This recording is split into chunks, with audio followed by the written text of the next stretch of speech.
Decide कर लेना। Good evening everyone. हमारे 12th class business studies chapter चल रहा है हमारा मार्केटिंग। मार्केटिंग में हमने ये समझा कि आज के ज़माने में मार्केटिंग क्या है सर, कंज्यूमर सेटिस्फैक्शन को प्रोवाइड करते हुए अपना मार्केट शेयर बढ़ाना ही मार्केटिंग है। मीन्स आप जितना मार्केट शेयर कैप्चर करके बैठे हो उससे आपका मार्केट शेयर बढ़ना चाहिए, लेकिन क्या होना चाहिए, कंज्यूमर को कस्टमर सेटिस्फैक्शन मिलना चाहिए। या फिर एक लाइन में बोलूँ कि what is marketing, earning higher profits through customer satisfaction. कि मार्केटिंग किसको बोलेंगे, earning higher profits through customer satisfaction. तो हमने समझा कि कस्टमर सेटिस्फैक्शन के लिए तैयारी सिर्फ माल सेल करने की नहीं होती, जब से गुड्स बना रहे हैं उससे पहले से स्टार्ट हो जाता है। सबसे पहले नीड एंड वांट को एनालाइज करते हैं अपन, मार्केट की इन्फॉर्मेशन को गैदर करके उसको एनालाइज करते हैं, हमारे मार्केटिंग प्लानिंग का प्रोडक्ट डिज़ाइन करते हैं, मार्केटिंग प्लानिंग करते हैं। मार्केटिंग प्लानिंग के बाद फिर दुनिया भर के छोटे छोटे काम थे हमारे। कल ये डिस्कस करना रह गया था, आज मैं एक लाइन में डिस्कस करता हूँ कि इनके बारे में बहुत डिटेल में पढ़ने वाली। पैकेजिंग एंड लेबलिंग, जैसे चॉकलेट का एग्जांपल लिया, चॉकलेट्स की पैकेजिंग ही है जो कस्टमर को क्या करती है, अट्रैक्ट करती है। मतलब चॉकलेट कंपनीज अपने पैकेज के थ्रू क्या करती है, मार्केटिंग करती है, ठीक है। देन लेबलिंग, लेबलिंग में आप देखते होंगे कि बहुत सारे कंज्यूमेबल गुड्स जो होते हैं ना, FMCG fast moving consumable goods, उसमें ना लिखा हुआ आता है 10 rupees of, 15 rupees of, 10% extra. वो अपने पैकेज को बड़ा कर देते हैं और लेबल पे अलग सा कलर मार के लिख देते हैं 10% एक्स्ट्रा।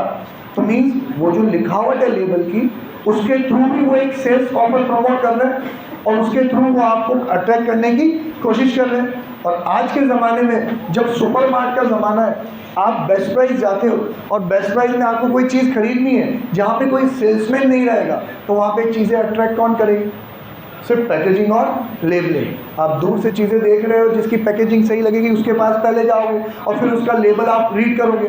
आपको आपके काम की चीज़ लगी तो आप परचेज करोगे, नहीं लगी तो उसको रख के दूसरे को खरीदोगे आप, ठीक है। Next, branding. ब्रांडिंग हमेशा से ही मार्केटिंग करने का सबसे स्ट्रॉन्गेस्ट वेपन होता है। एग्जाम्पल, कुछ ब्रांड्स तो इतने पॉपुलर हो गए हैं कि पब्लिक ये भूल ही गई कि ये कंपनी का नाम नहीं है, ये सिर्फ ब्रांड है। कुछ लोग तो मतलब कुछ लोग क्या, हर कोई अब उस प्रोडक्ट को उस ब्रांड नेम से जानने लग गया। Example, Maggi. मैगी जो है ये सिर्फ एक ब्रांड नेम है। मैगी के नाम से जो आपको बेचा जाता है वो क्या है, नूडल्स। लेकिन आप ये समझो ना कि ये जो मैगी है ये तो ब्रांड नेम है। अब मैगी के नाम से मसाले भी आते हैं, सूप्स भी आते हैं और नूडल्स भी आते हैं और 4 चीज़ आती है मैगी के नाम से, सॉसेस भी आते हैं। तो अब उन्होंने नूडल्स को, और कंपनी कौन सी पता है आपको, नेस्ले। नेस्ले खुद नेस्ले नाम से भी ब्रांड चलाता है, लेकिन उसने एक नया प्रोडक्ट मैगी के नाम से लॉन्च किया। मैगी ब्रांड इतना पॉपुलर हो गया कि अब उसके सारे प्रोडक्ट किसके नाम से आने लग गए, मैगी के नाम से, ठीक है। जैसे आप लोगों को पता होगा कि हमारे बूढ़े बुजुर्ग लोग टूथपेस्ट को जानते ही कोलगेट के नाम से। कोलगेट तो एक ब्रांड नेम है ना, जो आप खरीद के ला रहे हो तो क्या है, टूथपेस्ट है। तो सोचो ना कितना पॉपुलर ब्रांड नेम है कि अब पूरे यूनिटी किसके नाम से जानी जा रही है, पूरा प्रोडक्ट ही किसके नाम से जाना जा रहा है, ब्रांड नेम से। तो हम ब्रांड नेम के बारे में पढ़ेंगे कि ब्रांड नेम कैसे सेलेक्ट किया जाता है, उसके क्या फीचर्स होता है और उससे आप कैसे मार्केटिंग कर सकते हो। अगला है आपका प्राइसिंग ऑफ प्रोडक्ट, जिसके लिए मैंने आपको 2 एग्जाम्पल दिए थे, price skimming and price penetration. Apple करता है प्राइस स्कीमिंग कि इतना ज़्यादा रखो कि स्टेटस सिंबल बन जाए, 1-2 भी बिके तो हम कमा लें।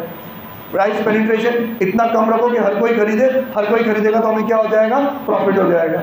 Then promotion. अब इस प्रमोशन में फिर से 4 चीज़ें आती है। एक आता है पर्सनल सेलिंग, एक आता है सेल्स प्रमोशन, एक आता है आपका एडवर्टाइजिंग, एक आता है PR। चारों के बारे में डिटेल से पढ़ेंगे अपन। पर्सनल सेलिंग, सेल्समैन लगाए जाते हैं, डोर टू डोर भेज के बेचा जाता है।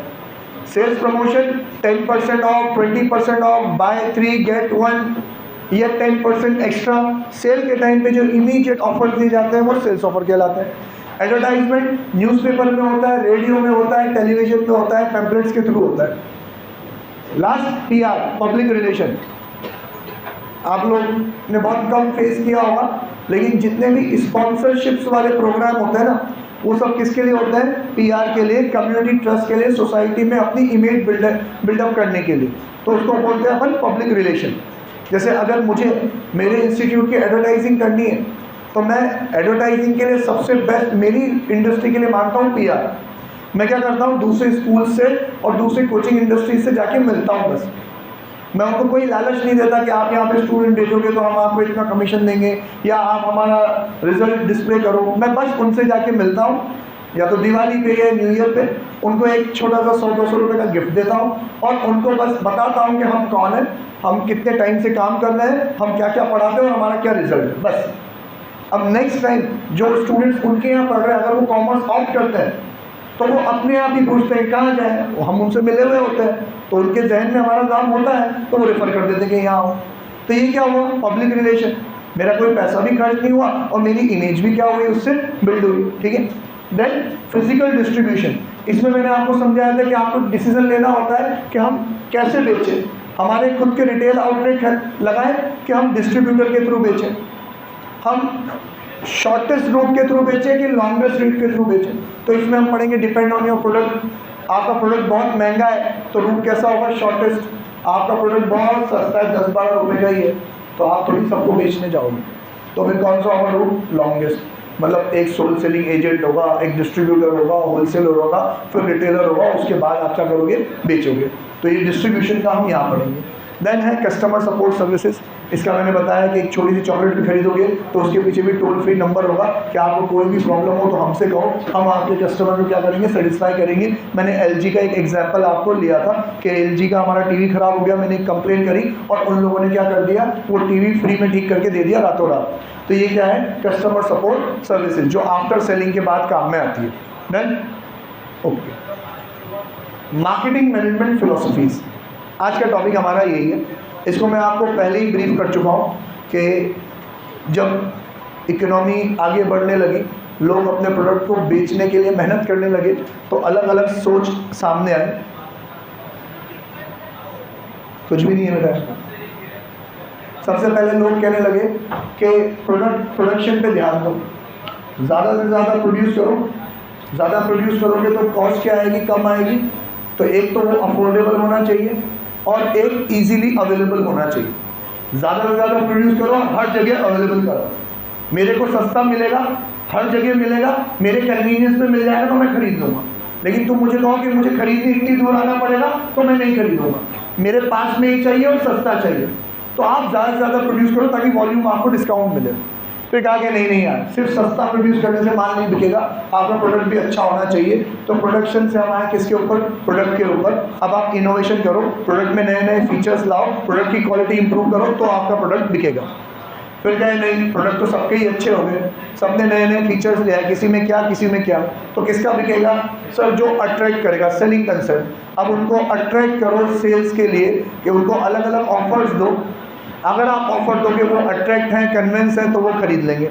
जैसे हमने मॉल का एग्जांपल दिया, मॉल में आप कभी भी कोई कपड़े खरीदने जाओगे तो सबसे पहले कौन से शोरूम में घुसोगे? जहाँ का बाहर से आपको दिखता हुआ ऑफर क्या लगेगा? अच्छा लगेगा, वहीं आप पहले स्टेप इन करोगे, फिर दूसरे में स्टेप इन करोगे। ठीक है। फिर कहा कि नहीं यार, ये अट्रैक्ट करके एक बार तो बेच दोगे, अगली बार तो कब बिकेगा? लॉन्ग रन में रिपीट सेल्स कब आएगी? जब आप कस्टमर को क्या करोगे? सेटिस्फाई करोगे। तो आज का ज़माना इसी पे चल रहा है, मार्केटिंग कंसेप्ट। एक और नेक्स्ट इवोल्यूशन आ चुका है, सिर्फ कस्टमर को सेटिस्फाई करने से कुछ भी नहीं होगा, आपको सोसाइटी का भी ख्याल रखना पड़ेगा।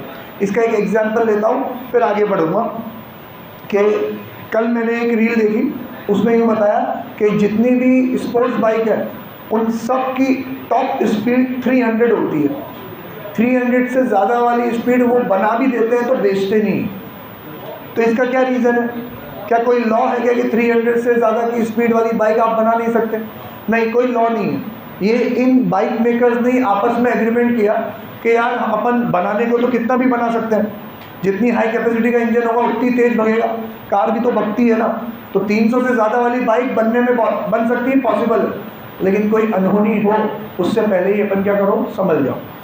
हमारा कस्टमर तो चाहता है फास्टेस्ट बाइक लेना, हम बना भी देंगे तो कस्टमर सेटिस्फेक्शन तो मिल जाएगा, लेकिन इसमें आपने सोसाइटी का ख्याल नहीं रखा। इसलिए वो लोग 300 से ज़्यादा की स्पीड वाली बाइक बनाते ही नहीं है, बनाते भी है तो लॉक कर देते हैं और कंसेप्ट में रखते हैं, बेचते नहीं है उसको।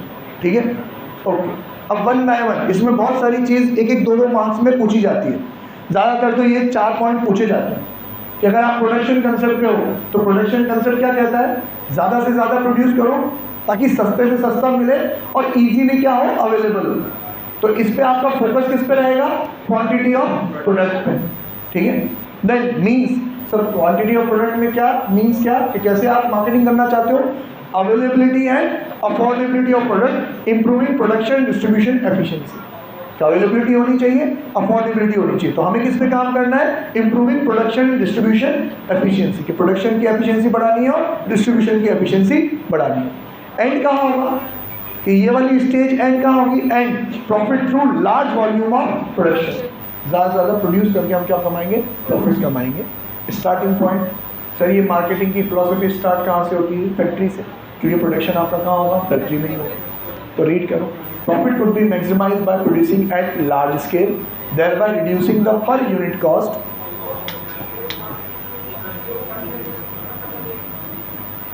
producing at large scale, reducing the per unit cost of production because customer would favor those products which are widely available and at affordable price। सोच है यार, फिलोसफी है। हम ये नहीं कह रहे कि ये सही है या गलत, हम ये कह रहे हैं पहले ये चलता था। सोच ये कहती थी कि कस्टमर किसको खरीदेगा, जो सस्ता मिलता है और इजीली मिल जाता है, ठीक है। अगला चलता है प्रोडक्ट कंसेप्ट। प्रोडक्ट कंसेप्ट में क्या कहा, ज़्यादा प्रोड्यूस सस्ता प्रोड्यूस करने से नहीं होगा, आपके प्रोडक्ट में दम होना चाहिए। तो प्रोडक्ट में क्या लाओ आप, इनोवेशन लाओ। Potential exchange would be realise when the product is of high quality because customer favour those product which are superior in quality, performance and feature. 3 चीज़ बोली, क्वालिटी, परफॉर्मेंस एंड फीचर्स।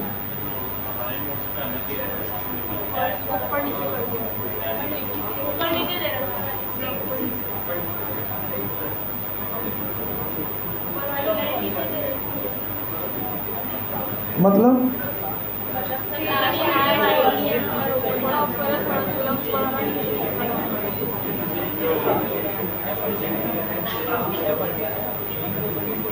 ये तो same ही दिख रहा है, पहले वाला चेंज है क्या?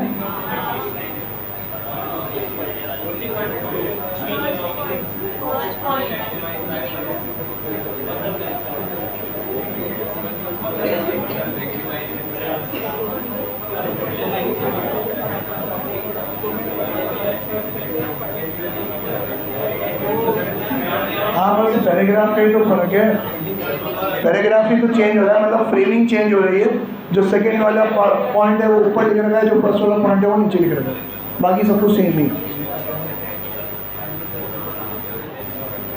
इस पे फोकस किस पे रहता है, क्वालिटी पे, परफॉर्मेंस पे और फीचर पे, जो ऊपर हमने मार्क किया। मीन्स क्या है, कंटिन्यूस इंप्रूवमेंट। कैसे करोगे आप ये marketing, continuous improvement in the quality incorporating new feature. Quality बढ़ाते जाओ, नए फीचर उसमें ऐड करते जाओ। एंड कहाँ पे होगी sir, profit through product quality improvement. Profit कैसे आएगा, प्रोडक्ट क्वालिटी इंप्रूवमेंट। आपकी केस स्टडी कहती है, एक पूरी कहानी आएगी कि कंपनी ने ऐसे ऐसे ऐसे ऐसे किया, आप बताओ उनकी फिलॉसफी कौन सी थी, प्रोडक्शन थी कि प्रोडक्ट थी, और जो भी फिलॉसफी हो उसके मीन्स एंड एंड बताओ, उसके मीन्स एंड एंड बताओ। तो एग्जैक्ट यही लाइन आपको वहाँ पे लिख के लानी है, ठीक है। स्टार्टिंग पॉइंट इसका भी कहाँ है, फैक्ट्री। जो प्रोडक्ट में इनोवेशन करना है कहाँ पे होगा, ये फैक्ट्री में होगा, ठीक है। ये गलत है यहाँ पे, तीसरा वाला फैक्ट्री गलत है। सेलिंग कंसेप्ट, सेलिंग कंसेप्ट कह रहा है कस्टमर बाय ही नहीं करेगा तुम्हारा प्रोडक्ट जब तक कि तुम उसको कन्विंस नहीं करोगे, उसको तुम अट्रैक्ट नहीं करोगे। कस्टमर वुड नॉट बाय और not buy enough unless they are adequately attracted and convinced to do so. Therefore, for pushing the sales of product, aggressive selling and promotional efforts should be undertaken. Aggressive selling and promotional efforts should be taken. मतलब कभी कोई salesman आएंगे तुम्हारे घर में, हाँ, तो जो अच्छा सेल्समैन होता है ना, वो इतना परसुएसिव होता है, इतना परसुएसिव होता है, मीन्स वो आपको कुछ ना कुछ करके कन्विंस कर ही लेगा कि आपको उस चीज़ की ज़रूरत है, आपको वो खरीदना ही चाहिए। और इन सेल्समैन लोगों की एक आदत होती है, ये धीरे धीरे धीरे धीरे क्या करते हैं, प्राइस कम करते हैं। उनको लगता है ना आप कन्विंस नहीं हो रहे, चलो कंपनी का एक ऑफर और फिर एक ऑफर और है, और लास्ट में इनका हथियार क्या होगा कि सर आज के लिए ही ये ऑफर है, इस महीने तक का ही ये ऑफर है, अगर इससे बाद खरीदोगे तो फिर आपको क्या पड़ेगा, महंगा पड़ेगा। ठीक है, ओके। तो ये कह रहा है कि आपको क्या डालने पड़ेंगे भाई, aggressive selling and promotional efforts डालने पड़ेंगे, तभी वो बिकेगा, नहीं तो नहीं बिकेगा। प्रोडक्ट सबका अच्छा हो चुका है, फोकस किस पे करेंगे, एग्जिस्टिंग प्रोडक्ट, वो नया इनोवेट थोड़ी करेंगे, एग्जिस्टिंग प्रोडक्ट पे ही क्या करेंगे, फोकस करेंगे। ठीक है ना, means aggressive selling and promotional efforts, example advertising, sales promotion and personal selling. Starting point and profit through sales volume, ज़्यादा से ज़्यादा बेच के हम प्रॉफिट कमाएंगे। स्टार्टिंग पॉइंट लिख दो मार्केट,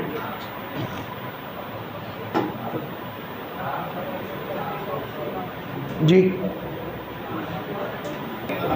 बेटा स्टार्टिंग पॉइंट क्या रख देना इसमें, मार्केट। अब वो कह रहा है कि यार तुमने अट्रैक्ट करके सेल तो कर लिया, लेकिन रिपीट सेल नहीं आएगी, लॉन्ग रन में आप लोग जीत नहीं पाओगे। लॉन्ग रन में तो आपको सेलिंग एफर्ट डाल के कस्टमर को सेटिस्फेक्शन भी प्रोवाइड करना पड़ेगा, आपका प्रोडक्ट भी अच्छा होना चाहिए, सेलिंग एफर्ट से आपको अट्रैक्ट भी करना पड़ेगा, इवन आफ्टर सेल सर्विस भी प्रोवाइड करनी पड़ेगी, तब जाके मार्केटिंग आपकी कंप्लीट होगी।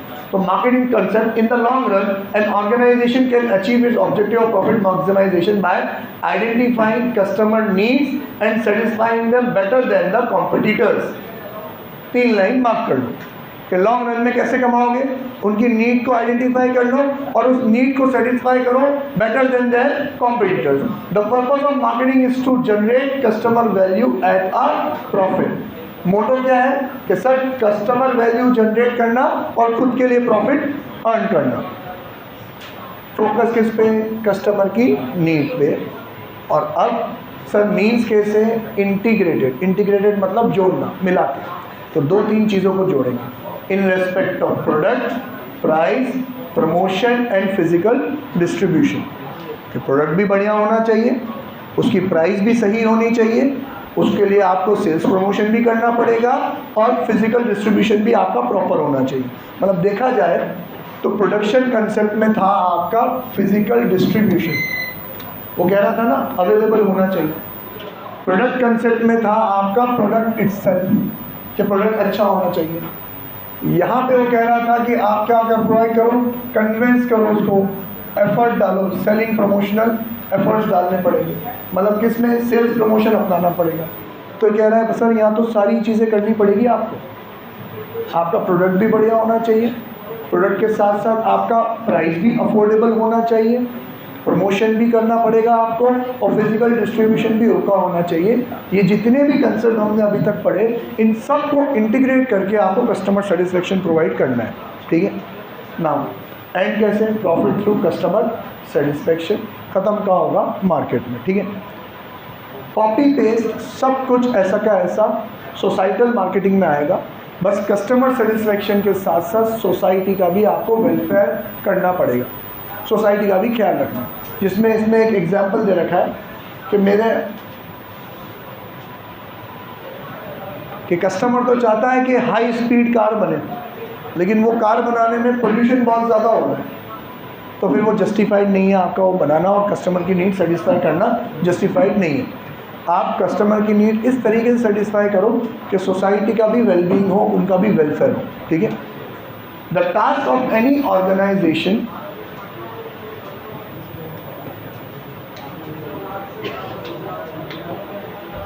the task of every organization to identify the needs and wants of customer and deliver the desired satisfaction in an effective and efficient manner. बिठाओ आप।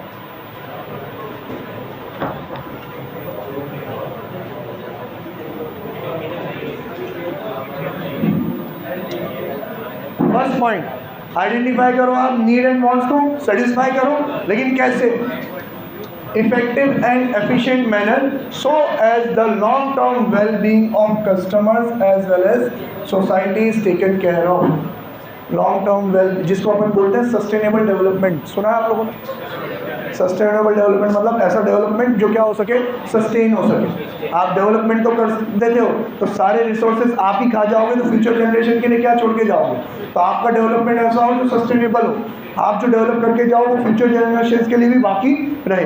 तो यही कह रहा है कि यार नीड एंड वांट को सेटिस्फाई तो करना है, लेकिन इस तरीके से कि वो क्या रहे कि कस्टमर सेटिस्फेक्शन के साथ साथ हमारी सोसाइटी की भी वेलबींग रहे in a long run. Example वही कार वाला, मैन्युफैक्चरिंग या racing car but is determinable to the interest of the society at large. Example pollution created can not be justified. कि आप कार तो बना लोगे, कस्टमर की नीड को भी सेटिस्फाई कर लोगे, लेकिन वो पोल्यूशन क्रिएट करेगी तो हमारी सोसाइटी की वेलबींग उसमें हो जाएगी।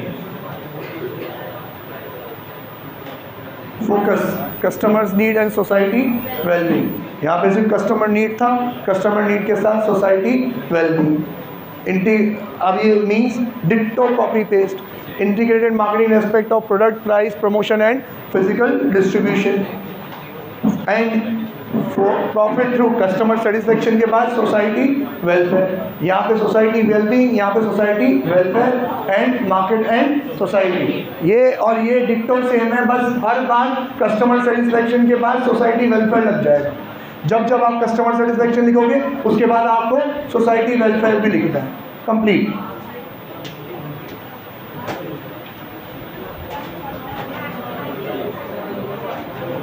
बाकी है 10 मिनट।